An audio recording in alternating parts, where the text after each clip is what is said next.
नाज़रीन, ताकत भी हार गई, पैसा भी हार गया, इख्तियार भी हार गया, तमाम सरकारी और अस्करी वसाइल भी इस्तेमाल किए गए।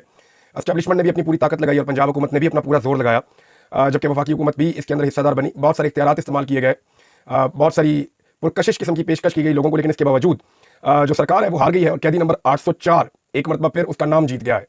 यानी इमरान खान साहब कोई कंपेन तो नहीं कर सकते, सामने तो नहीं आ सकते, आकर बात तो नहीं कर सकते, लेकिन इसके बावजूद वो जीत गए हैं। और तहरीक इंसाफ के जो हमायत याफ्ता उम्मीदवार हैं लाहौर हाई कोर्ट बार से, उन्होंने क्लीन स्वीप किया है। और ये सालाना इंतखाबात हुए साल 2025-26 के, इसमें जो प्रोफेशनल ग्रुप के उम्मीदवार थे इन्हें पाकिस्तान तहरीक इंसाफ ने सपोर्ट दी थी। मलिक आसिफ नसवाना कामयाब हो गए सदर की सीट पे, नायब सदर की सीट पर अब्दुल रहमान रांझा कामयाब हो गए और सेक्रेटरी की नशिस्त पर फ़ारूक अलियास चीमा कामयाब हो गए हैं। सेक्रेटरी फाइनेंस की सीट के ऊपर भी हाम बिन शुएब कम्बो ये भी बिला मुकाबला कामयाब करार पाए हैं। तो इस तरह इमरान खान साहब का सिर्फ नाम और उनकी सपोर्ट की वजह से ये वकला का पूरा पैनल जीत गया, क्लीन स्वीप हो गया। और एक चीज़ मैं आपको बताऊं, जो हाई कोर्ट से मनाजिर नजर आ रहे थे, जो वीडियोस वहां से आई हैं, ऐसा लग रहा था कि हाई कोर्ट में दफ़ा 804 जो है वो नाफिज हो गई है। वकला पूरी ताकत से इमरान खान के साथ खड़े हैं। प्रॉब्लम सिर्फ ये है कि हामिद खान साहब ने वकला को मायूस किया है। मैं माजरत के साथ ये बात कर रहा हूँ, बड़े सीनियर वकील हैं, उनका एक बड़ा लंबा करियर है, लेकिन इसके बावजूद उनका जो अंदाज़ है वो एस्टेब्लिशमेंट से इस वक्त निमटने वाला उनका अंदाज़ नहीं है। वो बड़े धीमे अंदाज में चलते हैं, वो बहुत बड़ी बड़ी वार्निंग्स देते हैं, लेकिन बाद में कुछ नहीं करते। मिसाल के तौर पे वो कहते हैं कि ये हो गया तो हम ये कर देंगे, वो हो जाता है और वो कुछ नहीं करते। और ये एक मरतबा नहीं, ये कई मरतबा हुआ है। तो जो नौजवान वकला है वो मायूस है, हामिद खान साहब कोई एक्टिविटी कर नहीं रहे, वो एंटी एस्टेब्लिशमेंट एक लेवल से आगे जाते नहीं है। जो दूसरा वकला का ग्रुप है, ये माजी में एंटी एस्टेब्लिशमेंट ग्रुप हुआ करता था आसमा जहांगीर का। आज अगर आसमा जहांगीर जिंदा होती मरहुमा, तो वो पूरी ताकत से इमरान खान के साथ खड़ी होती, लेकिन उनके ग्रुप को हाईजैक कर लिया गया मुस्लिम लीग नून की जानिब से। अब एहसन भून साहब है और वो ग्रुप है, और वो ग्रुप पूरी तरह से कंप्रोमाइज हो गया है, एस्टेब्लिशमेंट के हाथों में खेल रहा है। तो दोनों ग्रुप कमोबेश इस वक्त एस्टेब्लिशमेंट के लिए एक्सेप्टेबल है। यहाँ एक और ग्रुप की जगह बनती है, अगर वकला को anti establishment rule of law के लिए कोई तहरीक चलानी है और अदलिया की बहाली के लिए जोर लगाना है, तो उन्हें एक तीसरी तहरीक खड़ी करनी पड़ेगी, एक तीसरा ग्रुप खड़ा करना पड़ेगा, जिसमें बहुत सारे लोग दोनों ग्रुप से आ जाएंगे। और इसके ऊपर मैं आपको ये बता देता हूँ कि काम हो रहा है, अब से नहीं हो रहा, काफी अरसे से हो रहा है। और जो एस्टेब्लिशमेंट है वो इसको रोकने के लिए पूरी कोशिशें भी कर रही है। लेकिन चाहे वो आसमा जहांगीर ग्रुप के वकला हो, बड़े बड़े जयद नाम है, बहुत बड़े बड़े वकील हैं, तो चाहे वो हामिद खान ग्रुप के वकला हो, एस्टेब्लिशमेंट की बेजा मुदाखलत की वजह से वो खासे परेशान है और दोनों अपने अपने ग्रुप की कारकर्दगी से मुतमईन नहीं है। अब अगर एक नया ग्रुप आता है तो एक नई चीज़ हो सकती है, नौजवान वकला तो बहुत बड़ी तादाद में उसके साथ खड़े हो जाएंगे और ये वकला ही मुजामत की अलामत होते हैं अगर खड़े हो जाएं तो। नाज़रीन, शहबाज शरीफ साहब भी मैदान में आ गए मरीम नवाज के बाद। यानी पहले टिकटॉक्स बनी थी, अब शहबाज शरीफ आए, जनाब मैंने भी जलसा करना है। तो जलसे के लिए जनाब शहबाज शरीफ साहब को जनूबी पंजाब में पहुंचाया गया और जनूबी पंजाब में जो जलसा किया उसकी सूरत हाल के बारे में मैं आपको ये बता देता हूँ कि अगर आप इसकी वीडियो देख पाए। अव्वल तो इन्होंने तस्वीरें वगैरह जारी की हैं और वीडियो भी इस तरह की जारी की है कि पता ना चले। तो ये डेरा गाजी खान में एक जलसा नहीं जलसी थी। अगर आप इसका पंडाल देखें, गौर करें, तो स्टेज का जो साइज है वो 60 फुट है, 60 फुट का स्टेज है और जितना स्टेज है उतना ही पंडाल है। यानी स्टेज से थोड़ा सा इधर होगा 10 फुट और इधर होगा, यानी मैक्सिमम ये 80-90 फुट का है। तो जो एक कनाल का प्लॉट होता है ना, उसकी लंबाई 90 फुट की होती है। तो अगर आप इसकी टोटल लंबाई चौड़ाई देखें तो वहाँ जो लोग मौजूद थे उनसे जब मैंने पूछा तो उन्होंने कहा जी ये मैक्सिमम 5 से 6 कनाल का प्लॉट है जिसके अंदर ये जलसागाह बनाई गई है। तो इसमें ज़्यादा लोग नहीं थे, इसमें बड़ी महदूद तादाद में लोग आए हैं, ज़्यादा बड़ी तादाद में लोग नहीं आए और मुस्लिम लीग नून जितनी बड़ी जमात थी उसके मुकाबले में ये कुछ भी नहीं है। अच्छा, यहाँ पे जो लोग लाए गए वो भी सारे सरकारी वसाइल के ऊपर जलसा खड़ा किया गया, सरकारी लोगों को लाकर शहबाज शरीफ का जलसा भरा गया। अब शहबाज शरीफ की शोबदाबाजियाँ या जो उन्होंने बातें की हैं वो तो मैं आपको बाद में बताऊंगा, लेकिन जो लोग जलसागाह में मौजूद थे उनसे जब पूछा गया तो वो अक्सर उन्हें ये कह रहे हैं कि जनाब हम तो आए हैं, हमें लाया गया है, लेकिन वोट हम इमरान खान को ही देंगे। जिस बंदे से भी ऑफ द रिकॉर्ड पूछा गया उसने कहा वोट तो हम इमरान खान को ही देंगे, शहबाज शरीफ के जलसे में तो हमें लाया गया है। ये बेचारे वो सरकारी मुलाजमीन है, बेचारे कमजोर लोग हैं, किसी का थाने का चक्कर है, किसी का कचहरी का चक्कर है। तो कभी पुलिस को मजबूर किया गया, पटवार खाने को मजबूर किया गया कि बंदे आपने लेकर आने, महकमा तालीम को मजबूर किया गया कि बंदे आपने लेकर आने। वो बंदे ला कर उन्होंने बैठा दिए, कुछ ना कुछ करके उन्होंने छोटा मोटा जलसा बना दिया शहबाज शरीफ का। अब हैरत की बात यह है कि चचा और भतीजी में एक जंग चल रही है जलसों की, ना जलसा उसका कामयाब होता है ना जलसा इसका कामयाब होता है। यानी एक जलसा भतीजी करती है, एक जलसा चचा करता है। भतीजी को भी मुंह की खानी पड़ती है और चचा को भी मुंह की खानी पड़ती है, दोनों के पास मकबूलियत नहीं है। और जिसके पास मकबूलियत है उस शेर को सलाखों के पीछे बंद किया हुआ है जो मैदान का मालिक है। इमरान खान को छोड़े ना, चले ना छोड़े। मैं अभी शहबाज शरीफ को चैलेंज करता हूँ। शहबाज शरीफ साहब ने ये जलसा किया जनाब डेरा गाजी खान में, मेरा चैलेंज है सिर्फ एक दिन का टाइम दें, 24 घंटे का, और फ्री हैंड दें ज़रताज गुल वजीर साहबा को। तो इससे 10 गुना बड़ा जलसा वो 24 घंटे में 48 घंटे में आपको वहाँ पे करके दिखा देंगी, सिर्फ इमरान खान की तस्वीर लगा के। तो ये औकात रह गई है इन पॉलिटिशियंस की। इमरान खान साहब को सलाखों के पीछे बंद किया हुआ है और उनके जो टाइगर्स हैं उन्हें कानून के बहाने फस्तायत, जबर और मुख्तलिफ शिकंजों के अंदर उनको कसा हुआ है। और इस तरह ये दोनों जो है ना, वो एक पंजाबी का मिसरा है कि सुनिया ओजन गलियां तो मिर्जा यार फिरे। तो जनाब इनकी मौजें लगी हुई है, ना कोई रोकने वाला ना टोकने वाला, अस्करी सपोर्ट भी साथ है, सरकारी सपोर्ट भी साथ है, पूरा का पूरा निजाम साथ मिलकर कोशिश कर रहा है, फिर भी ये नहीं जीत पा रहे। इनकी मिसाल ऐसे है कि ये रेस में अगर दोनों चचा भतीजी भी भागते हैं ना तो ये फिनिशिंग लाइन तक ही नहीं पहुंचते। हालात इनके ये है और इतने पतले हैं इनके हालात।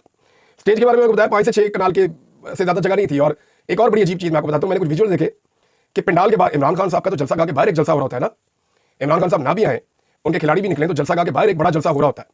और बड़ी कामयाब इमरान खान साहब की हमेशा से अवामी मुहिम होती है। यहाँ मैंने बड़ी अजीब चीज़ देखी। शहबाज शरीफ का जलसा है और बाहर 10-15 मुलाजमीन खड़े हुए हैं सरकारी और वो एहतजाज कर रहे हैं कि हमें 4 महीने से तनख्वाह नहीं मिली, चौकीदार है कोई। अब आप ये देखें कि वहाँ पे वो बेचारे एहतजाज कर रहे हैं बाहर, और बाहर कोई और बंदा नहीं है उनके आसपास, यानी जो तंबू लगे हुए हैं उनके अंदर ही बंदे बंद किए हुए हैं। अच्छा, कुछ लोग जो है ना वो नीवे नीवे होकर निकल रहे थे जलसे में से, बोर होके कि ना इस बंदे ने हमें कुछ देना है, पैसे शैसे पूरे हो गए, यानी जो पैसे उनको दिए गए थे जलसे में लाने के लिए पैसे शैसे पूरे हो गए, तो लोग नीवे नीवे होकर निकल रहे थे। पंजाबी में कहते हैं कि नीवे नीवे होकर निकलना, उर्दू में कहते हैं कि चुप चुपा के निकलना। तो वो लोग जो निकल रहे थे उनको पकड़ लिया रास्ते में मीडिया वालों ने। उन्होंने पूछा जनाब आप किधर जा रहे हैं? उन्होंने कहा नहीं नहीं हम पानी पीने जा रहे हैं। तो पानी पीने के बहाने बेचारे कारकुन निकल रहे थे, लोगों की कोई वाबस्तगी नहीं है, लोग इनको जानते ही नहीं है, ये एलियन बन गए लोगों के लिए, अजनबी। अब लोग इमरान खान को जानते हैं जैसे कल तक कोई भी नहीं जानता था। वो इतना तगड़ा सियासतदान हो गया, उसका ये मुकाबला नहीं कर सकते सारा खानदान मिलकर। इनकी आधी से ज़्यादा जिंदगी बूट पॉलिश में गुजरी है और बाकी जो जिंदगी है वो इमरान खान की नकल करते हुए गुजर जाएगी। एहसास कमतरी का शिकार है बेचारे, बहुत परेशान है कि किसी तरह ये इनके खानदान में कोई एक इमरान खान के करीब भी पहुंच जाए। लेकिन इमरान खान ने जिस तरह जबर और फस्तायत का सामना किया है, जैसे वो डट कर खड़ा हुआ है, ये कभी इमरान खान की गर्द को भी नहीं पहुंच सकते। अच्छा, रंगबाजियां और शोभदाबाजियां बिल्कुल वही पुरानी वाली, ये वही शहबाज शरीफ है जो गुजरांवाला में जाते हैं तो पलवानी टोपी पहन के जो है वो ऐसे ऐसे लोगों को कोनियां दिखाना शुरू कर देते हैं। ये वही शहबाज शरीफ है जो हर जगह पे एक अलग किस्म की रंगबाजी करते हैं। तो पाकिस्तान की जो मिलिट्री एस्टेब्लिशमेंट है ना, उन्हें इसी तरह के किरदार हमेशा से सूट करते हैं, गैर संजीदा और ज़हनी पसमानदगी का शिकार इस तरह के लोग उन्हें सूट करते हैं। अब बहुत बड़ा दावा कर दिया वहां पे भी शहबाज शरीफ ने कि जनाब मैं भारत को पीछे छोड़ दूंगा, जब तक नहीं छोड़ूंगा चैन से नहीं बैठूंगा। भाई पहले मैंडेट तो ले लो, जाली मैंडेट के ऊपर जाली हुकूमत है और आकर बैठ गए हैं चौड़े होके और कहते हैं जी मुकाबला करना है इन्होंने भारत का। भारत के साथ आपने गुज़िश्ता 3 सालों में मुकाबला किया है और कई चीज़ों में आपने भारत को पीछे छोड़ा है। वो चीज़ें मैं आपको बता देता हूँ। मार्शल लॉ में आपने भारत को पीछे छोड़ा हमेशा से, वहाँ मार्शल लॉ नहीं लगा, यहाँ लगते हैं। भारत के मुल्क का कोई टुकड़ा नहीं हुआ, आपने अपना मुल्क 2 टुकड़े करवा लिया, इसमें आपने भारत को पीछे छोड़ा है। करप्शन में आपने भारत को हाल ही में पीछे छोड़ा है। इंसानी हकूक की पामालियों में आपने भारत को पीछे छोड़ा है। इंसानी आवाज़ों को दबाने में, आज़ादी इज़हार राय को कुचलने में आपने भारत को पीछे छोड़ा है। रियासत के अंदर जो दहशतगर्दी हो रही है उसमें आपने भारत को पीछे छोड़ा है। अदालतों पर और अदलिया पर मुकम्मल कब्जे में आपने भारत को पीछे छोड़ा है। जुल्म जबर और फस्तायत में आपने भारत को पीछे छोड़ा है। अब ये माइक उखाड़ने वाली रंगबाजियां करते हुए आप भारत को पीछे नहीं छोड़ सकते। अगर उसको पीछे छोड़ना है तो आपको जमहूरियत लानी पड़ेगी, इंसानी हकूक की पामालियां खत्म करनी पड़ेगी, आपको रूल ऑफ लॉ पाकिस्तान में लाना पड़ेगा, आपको पाकिस्तान के अंदर आज़ादी इज़हार राय देना पड़ेगा। ये जाली मैंडेट के ऊपर भड़के मारना और तकरीरें करना, इससे ये नहीं हो सकता कि आप भारत से आगे निकल जाए। नाज़रीन, एक और चीज़ भी हुई है और वो गुज़िश्ता 1 हफ्ते के दौरान ये चीज़ हमने देखी है और ये बड़ी परेशानी वाली बात है। पाकिस्तान की मिलिट्री एस्टेब्लिशमेंट में वाकई में खलबली मची है। बरतानिया में देखें कितने मुजाहरे हुए हैं, बहुत सारे मुजाहरे हुए, बहुत बड़े बड़े मुजाहरे भी हुए। 10 डाउनिंग स्ट्रीट के बाहर एक बहुत बड़ा मुजाहरा हुआ था। पाकिस्तान तहरीक इंसाफ के मुखालिफिन ने भी कहा कि इतना बड़ा मुजाहरा उन्होंने नहीं देखा, बड़ी कामयाबी थी और बहुत सारी जगहों पर उन्होंने बड़े बड़े मुजाहरे किए। लेकिन ये जो अब हुआ है ना आर्मी चीफ की आमद के मौके के ऊपर, इसने बहुत गहरी चोट पहुंचाई है पाकिस्तान की एस्टेब्लिशमेंट को और वहाँ बहुत ज़्यादा परेशानी है। यानी कुछ टाउट्स और सियासतदान या कुछ दानिशवर वो ये कह रहे हैं कि पाकिस्तान में एहतजाज करें ना, पाकिस्तान में क्यों नहीं करते? तो भाई पाकिस्तान में कंटेनर लग जाते हैं, पाकिस्तान में आंसू गैस आ जाती है, पाकिस्तान में बंदों को बेगुनाह उठा के जेलों में डाल दिया जाता है, पाकिस्तान में अदालतें उसके बाद इंसाफ ही नहीं देती। यानी जेल में जाने से कौन डरता है? कोई भी नहीं डरता। पाकिस्तानी दलेर लोग हैं, आप उठाए आधे पाकिस्तान को जेल में डाल दे, फर्क नहीं पड़ता पाकिस्तानियों को। दलेर लोग हैं, बुज़दिल थोड़ी है। प्रॉब्लम ये है कि जेल में जाने वाले आदमी को ये तो पता होना कि मुझे अदालत इंसाफ देगी। जब उन्हें ये पता है कि 6-6 महीने मुझे इंसाफ ही नहीं मिलना, 1.5 साल हमने बिला वजह जेलों में पड़े रहना है, फिर तो जेल में कोई नहीं जाना चाहता ना। जब इंसाफ ही नहीं है तो कौन चाहेगा कि वो जेल के अंदर जाए? लिहाजा ये फस्तायत जब तक पाकिस्तान में रहेगी, ये लोगों को एहतजाज पाकिस्तान से बाहर भी करना पड़ेगा और इसका बहुत बड़ा दबाव पैदा हुआ है और बहुत सारे प्रोग्राम ऐसे हैं जो बढ़ गए हैं। आने वाले दिनों में आप इसका इंपैक्ट देखेंगे और ओवरसीज पाकिस्तानियों को ये एक आइडिया भी आ गया है कि अब अगर प्रेशर बढ़ाना है तो जहां जहां पे पाकिस्तान के इंपॉर्टेंट लोग जाएं वहां पे वो एहतजाज करें। जैसा कि इसका बड़ा इंपैक्ट आया, मोहसिन नकवी कहीं पे जाता है, शहबाज शरीफ कहीं पे जाता है, तो एहतजाज कर सकते हैं, पाकिस्तानी आवाज उठा सकते हैं और ये सिलसिला आप तेज होता हुआ देखेंगे आने वाले दिनों में। अब नाज़रीन, गुज़िश्ता 1 हफ्ते पे अगर आप जायजा लेना तो 3 चीजें ऐसी हुई हैं जो पाकिस्तान के आर्मी चीफ आसिम मुनीर साहब के हवाले से या पाकिस्तान की मिलिट्री एस्टेब्लिशमेंट, अच्छा मैं जब मिलिट्री एस्टेब्लिशमेंट कहता हूँ ये मैं चंद लोगों की बात करता हूँ जो बंद कमरों में बैठ के फैसले करते हैं। वो जो बेचारा अपनी जान की कुर्बानी दे रहा है सियाचिन में खड़ा फौजी मेरा भाई, वो जो बॉर्डर्स के ऊपर खड़ा है या किसी जगह पे खड़ा कुर्बानी दे रहा है, उसकी मैं बात नहीं करता। ये हम बात करते हैं मिलिट्री एस्टेब्लिशमेंट। तो एस्टेब्लिशमेंट वो सीधा सीधा लोग होते हैं जो बैठ के कौम की तकदीर का फैसला लिख देते हैं, फिर सियासतदानों से भी करवाते हैं और सबसे उसके ऊपर इंप्लीमेंट करवाते हैं। अब मिलिट्री एस्टेब्लिशमेंट को 3 बड़े धचके लगे 1 हफ्ते के अंदर और अगर प्लस माइनस करके देखें तो ये उनको शिकस्त हुई है बहुत बुरी तरह अवामी महाज के ऊपर। तो एक जो है वो धचका पहला लगा जब आर्मी चीफ और मरियम नवाज के बेतुके किस्म के एक प्रोग्राम की तस्वीर और वीडियो सामने आई, तो बड़ा खौफनाक धचका लगा। दूसरा धचका लगा जब आर्मी चीफ की तकरीर में उन्होंने खवातीन के एहतराम और कुरान मजीद की आयात का इस्तेमाल किया। तो इसके ऊपर जो रद्द-ए-अमल आया पाकिस्तानियों का पूरी दुनिया से, वो जो है वो बड़ा खौफनाक था। नंबर 3 जो एक और धचका लगा वो DGISPR के साथ जो लम्स में सूरत पैदा हुई, वो एक तीसरा धचका था जो पाकिस्तान की मिलिट्री एस्टेब्लिशमेंट को लगा है। लम्स की एक प्रोफेसर है निदा करबानी साहिबा, उनका भी एक स्टेटमेंट है, मैं आपको पढ़ के सुनाता हूँ, बड़ा इंटरेस्टिंग उनका स्टेटमेंट है और उन्होंने सारी पिक्चर जो है वो क्लियर कर दी है। प्रोफेसर निदा करबानी साहिबा का कहना है कि यूनिवर्सिटियां फौज के लिए जगह नहीं है। मुझे खुशी है कि मेरी यूनिवर्सिटी के बहुत से लोग मेरी राय से मुत्तफिक है, इनमें फैकल्टी भी है और तलबा भी है। वो कह रही है हमारी यूनिवर्सिटी के ज्यादा लोग जो है वो मेरी राय के साथ खड़े हैं कि यूनिवर्सिटी फौज के लिए जगह नहीं होती। फौज का काम क्या है जाके तलबा को लेक्चर देना? ये तो उनका काम नहीं, तो काम सहाफ़ी करें, वकील करें।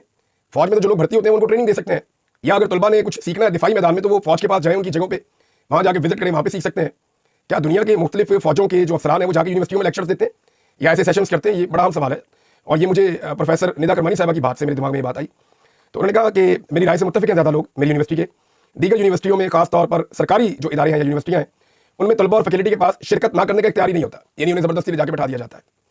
इन तस्वीर में खाली नशिस्तें सुबह 8 बजे पीर के दिन की क्लासेस से भी ज़्यादा थी। ये बहुत इंपॉर्टेंट बात उन्होंने की है। वो ये कह रही जब DGISPR आए थे तो खाली कुर्सियाँ भी थी बहुत सारी, और इतनी खाली कुर्सियाँ तो पीर वाले दिन जो सुबह 8 बजे वाली क्लास होती है ना उसमें भी इतनी कुर्सियाँ खाली नहीं होती। असल में जो सबसे लोएस्ट अटेंडेंस होती है ना तलबा की, सबसे कम तादाद में जो तलबा आते हैं वो पीर वाले दिन सुबह 8 बजे जो पहली क्लास होती है, पहला जो पीरियड होता है उसमें सबसे कम अटेंडेंस होती है। तो उसकी मिसाल इन्होंने दी है और मैंने ये स्टेटमेंट आपको पढ़ के सुनाया siyaset.pk से, तो आपको आइडिया हो जाएगा कि प्रोफेसर क्या सोचते हैं और तलबा क्या सोचते हैं। अब अल्लाह ताला खैर करे कि लम्स की प्रोफेसर जो है वो निदा करमानी साहबा के साथ कोई बदला ना लिया जाए, कोई ऐसी कार्रवाई ना की जाए, वरना अब तक जिसने भी पाकिस्तान की मिलिट्री एस्टेब्लिशमेंट को आईना दिखाने की कोशिश की उसके साथ पाकिस्तान में कुछ अच्छा नहीं हुआ। नाज़रीन, अजीबोगरीब किस्म की हरकत चल रही हैं पंजाब में। अब मरियम नवाज के हवाले से कोई मज़ाहिया वीडियो बनाने पर या कोई फनी वीडियो बनाने के ऊपर भी लगातार मुकदमे दर्ज हो रहे हैं। पंजाब में मजीद मुकदमा दर्ज करवा लिए गए हैं। यानी आप अंदाजा करें कि जाली तस्वीर बनाने पर, यानी वो कार्टून वाली फोटो लोग बना देते हैं ना, जाली तस्वीर बनाने पर उस सूबे में मुकदमे हो रहे हैं जहां जाली हुकूमत लाकर बिठाई गई है। यानी जाली हुकूमत बिठा दें ये गुनाह नहीं है, वो एक बंदा लोगों को हंसाने के लिए कोई जाली तस्वीर बना दे तो वो गुनाह है। यानी मैं इससे इत्तफाक नहीं करता कि किसी की निजी जिंदगी में जाए, लेकिन आपने लोगों के साथ किया क्या है? आपने लोगों के साथ जुल्म किया, जबर किया, उनका मैंडेट छीन लिया, एक जाली हुकूमत लाकर बिठा दी। और ये ऐसी जालसाज हुकूमत है कि इन्हें किसी किस्म की अकल मौत ही नहीं है। अब एक नया इश्तिहार बना दिया मरियम नवाज को लेकर कि जनाब मरियम नवाज बैटिंग करने आई है, कोच कहता है इसको लेकर आओ, ये मैच जितवाएगी। वो आगे जनाब 6 गेंदों में 6 छक्के मारती है, कोई जाता है ग्राउंडों से बाहर उधर, कोई जाता है ग्राउंडों के बाहर उधर, कोई तरक्की हो रही है, डेवलपमेंट हो रही है, कोई बसें बन रही हैं, कोई जनाब वो किसानों की तरफ जा रहा है, किसान खुशहाल हो रहे हैं। हैरत है वैसे मुझे, ये जितने 6 इन्होंने शोबे दिखाए ना, इन 6 शोबों के लोगों से जाकर इंटरव्यूज करें, आपके कानों से धुएं निकल आएंगे। किसान की इन्होंने पसली तोड़ के रख दी है, मेहनत कश को इन्होंने बर्बाद कर दिया है, इंडस्ट्री इन्होंने बंद कर दी है। इमरान खान साहब का दौरे हुकूमत खत्म होने के बाद से लेकर अब तक लार्ज स्केल मैन्युफैक्चरिंग जो है पाकिस्तान में, ये जो बहुत बड़ी बड़ी सनतें होती हैं वो लगातार डिक्लाइन का शिकार है। कोरोना वायरस में सिर्फ इमरान खान साहब के दौर में ये थोड़ा नीचे गई थी, लेकिन 2022 में इमरान खान साहब इसको पीक पर छोड़कर गए थे। 2022 से लेकर अब तक लगातार ये नीचे जा रही है। ये इमरान खान साहब के छोड़े हुए पैमाने को टच भी नहीं कर सके, बल्कि 23 में और नीचे गए, 24 में और नीचे गए, 25 में और नीचे जा रहे हैं। ये इन्होंने पाकिस्तान की हालत कर दी है। लोग बेरोजगार हो रहे हैं और ये कह रहे हैं जनाब इन्होंने पता नहीं क्या कुछ कर दिया। ये सिर्फ रंगबाज है, ये सड़कों पर रंग कर सकते हैं और वो भी पहली बारिश में धुल जाता है। ये इनके हालात है नाज़रीन। और अब अजीबोगरीब किस्म के इश्तिहारात इनकी, मैंने आपको कहा ना कि इमरान खान की नकल करते इनकी जिंदगी गुजरेगी। बेचारे एहसास कमतरी का शिकार है। अब इमरान खान क्रिकेट खेलते थे तो उस मैदान के अंदर भी आके अपने आप को साबित करने की कोशिश कर रहे हैं और इतने नालायक हैं, इतने नकम्मे हैं कि इनको पता नहीं है कि इन चीज़ों का कितना नेगेटिव इंपैक्ट जाएगा। और वो नेगेटिव इंपैक्ट जो है वो अब जा भी रहा है।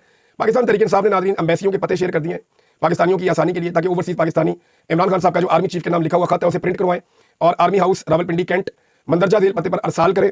जो पता है वो ये है कि आर्मी हाउस नज़द GHQ चकलाला रावलपिंडी पंजाब पाकिस्तान। यही खत मुख्तलिफ ममालिक में अपनी मुताल्लिका पाकिस्तानी एम्बेसियों के पते पर अरसाल करें। फिर आगे उन्होंने फ्रांस की एम्बेसी, कनाडा की, जर्मनी, ऑस्ट्रेलिया, स्पेन, सऊदी अरब, UAE और इटली, फिर उसके बाद एक और एम्बेसी इटली में दूसरे शहर में, और फिर उसके बाद वाशिंगटन DC में, न्यूयॉर्क में, टेक्सास में, कैलिफोर्निया में, शिकागो में, फिर बरतानिया में ब्रेडफोर्ड में, और लंदन में, स्कॉटलैंड में और मैनचेस्टर में।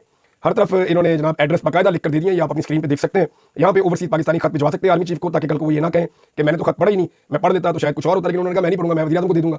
तो वज़ीर आज़म की तो इतनी औकात ही नहीं है, वो तो अर्दली का इमरान खान साहब ने उनको खिताब दिया हुआ है। नाज़रीन, 26 फरवरी को एक बड़ी 2 रोज़ा कॉन्फ्रेंस भी होने जा रही है, उसके बारे में आपको अपने अगले वीलॉग में बताऊंगा। और कुछ डेवलपमेंट्स हैं मेरे पास जिनमें बरतानिया में और अमेरिका में कुछ केसेस होंगे आने वाले दिनों में, और कुछ कानूनी नुक्ता नज़र से पाकिस्तान के लिए या पाकिस्तान की एस्टेब्लिशमेंट के लिए और वो लोग जिन्होंने जुल्म और फस्तायत की है उनके लिए मुश्किलात बढ़ेंगी। मैं डाटा कलेक्ट कर रहा हूँ और आने वाले दिनों में बड़े हैरान कुन इंकशाफात आपके सामने आएंगे। अब तक इतने अपना ख्याल रखिएगा। अपने चैनल का भी अल्लाह हाफ़िज़।